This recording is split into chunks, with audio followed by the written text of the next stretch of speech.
क्या आपने कभी गहराई से सोचा है कि जो कुछ भी आपके चारों ओर दिखाई देता है वह सच में क्या है? आप जिस जमीन पर खड़े हैं वह सिर्फ मिट्टी नहीं है। जिस पत्थर को आप निर्जीव समझते हैं वह भी केवल ठोस वस्तु नहीं है।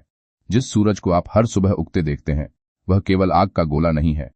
ये पूरी दुनिया केवल चीजों का ढेर नहीं है, ये एक जीवित अनुभव है, ये एक बहती हुई चेतना है। हम बचपन से एक बात सीखते आए हैं, कुछ चीजें जिंदा होती हैं और कुछ निर्जीव।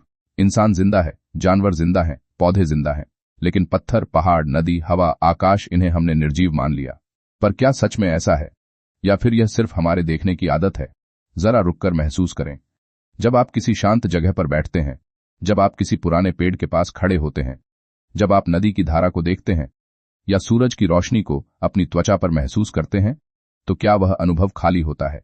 नहीं, वह अनुभव बहुत गहरा होता है। वह आपको छूता है, वह आपके भीतर कुछ बदल देता है। अगर कोई चीज आपको भीतर से प्रभावित कर सकती है, अगर कोई चीज आपको शांति दे सकती है, अगर कोई चीज आपको बेचैन कर सकती है, तो क्या वह पूरी तरह निर्जीव हो सकती है? चेतना का मतलब केवल सोचने की क्षमता नहीं है। चेतना का मतलब है होना, अनुभव करना, प्रभाव डालना और प्रभाव ग्रहण करना। अगर चेतना न हो तो देखने वाला कौन होगा, सुनने वाला कौन होगा, महसूस करने वाला कौन होगा? यह दुनिया तब तक मौजूद है जब तक कोई इसे अनुभव कर रहा है। आप जब किसी पत्थर को देखते हैं तो वह पत्थर केवल पत्थर नहीं रहता, वह आपके देखने का हिस्सा बन जाता है। आपकी चेतना उसे अर्थ देती है।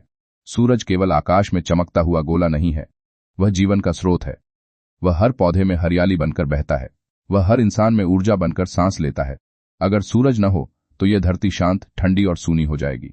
तो क्या सूरज केवल निर्जीव वस्तु है, या फिर वह चेतना का एक विराट रूप है? पौधे बोलते नहीं, लेकिन वे प्रतिक्रिया करते हैं। वे रोशनी की ओर झुकते हैं, वे पानी को पहचानते हैं, वे स्पर्श को महसूस करते हैं। जानवर शब्दों में बात नहीं करते, लेकिन वे भावनाएं समझते हैं। वे डर को पहचानते हैं, वे प्रेम को महसूस करते हैं। और इंसान तो चेतना को सोच में बदल देता है, विचार में बदल देता है, कल्पना में बदल देता है। पर समस्या यह है कि हमने चेतना को केवल अपने तक सीमित कर लिया है। हमने खुद को अलग मान लिया है और दुनिया को अलग। यहीं से संघर्ष शुरू होता है, यहीं से डर शुरू होता है, यहीं से अकेलापन शुरू होता है। जब आप खुद को इस पूरी दुनिया से अलग मानते हैं तो आप हर चीज से लड़ने लगते हैं, प्रकृति से, लोगों से, हालात से और अंत में खुद से।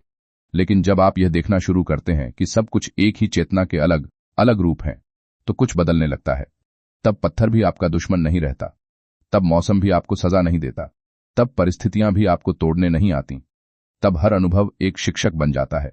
दुख भी सिखाने आता है, सुख भी सिखाने आता है, असफलता भी सिखाने आती है, सफलता भी सिखाने आती है।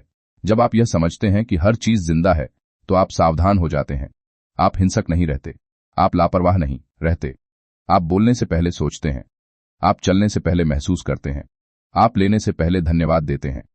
आप पेड़ को केवल लकड़ी नहीं देखते, आप नदी को केवल पानी नहीं देखते, आप धरती को केवल संसाधन नहीं देखते, आप उन्हें रिश्ते की तरह देखने लगते हैं। और सबसे बड़ी बात, आप खुद को भी एक मशीन की तरह नहीं देखते।